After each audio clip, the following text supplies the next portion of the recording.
कराम, बोले कोई बात नहीं। इमाम साहब आगे आगे, हम पीछे पीछे मस्जिद में घुसे। जिस कमरे में हमको बैठाया वहीं जाके बैठे। ठीक इमाम के कमरे में बैठे, जिस चौकी में सोते थे इमाम साहब, वो चौकी में बैठे, चौकी अपने अपने हिलने लगे। हम दौड़ के निकल गए, सोचे जलजला।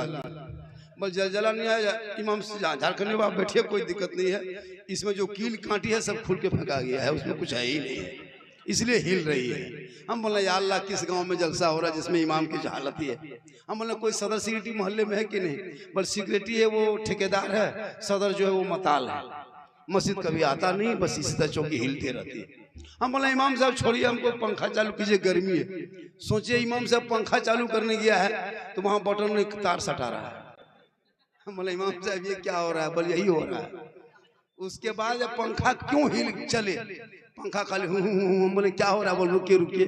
फिर झाड़ू उठाया, झाड़ू पंखा मारा, तब पंखा घुमा। हम बोले या अल्लाह, किस गांव में इमामत कर रहे हैं हजरत, इस गांव में पंखा तक नहीं घूमता है। उसके बाद हम लेट गए, ठीक लेटे उठ के बैठ गए। मस्जिद में लड़का लोग मुहर्रम का अखाड़ा खेल लिया था। मुहर्रम में लाठी डंडा भाला तलवार बर्छा और सब बांध के इमाम के सर के ऊपर बांध दिया, लटका दिया कमरे में। हम बोले इमाम साहब अगर रात में चूहा या मूसा रस्सी काट दिया तो क्या होगा?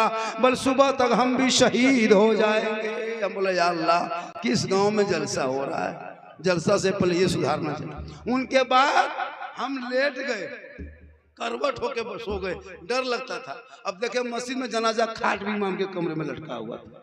हम बोले हजरत अब नहीं बचिएगा, ये जनाजा खाट दे देख सोइएगा, खाली मुर्दे दिखाई दे।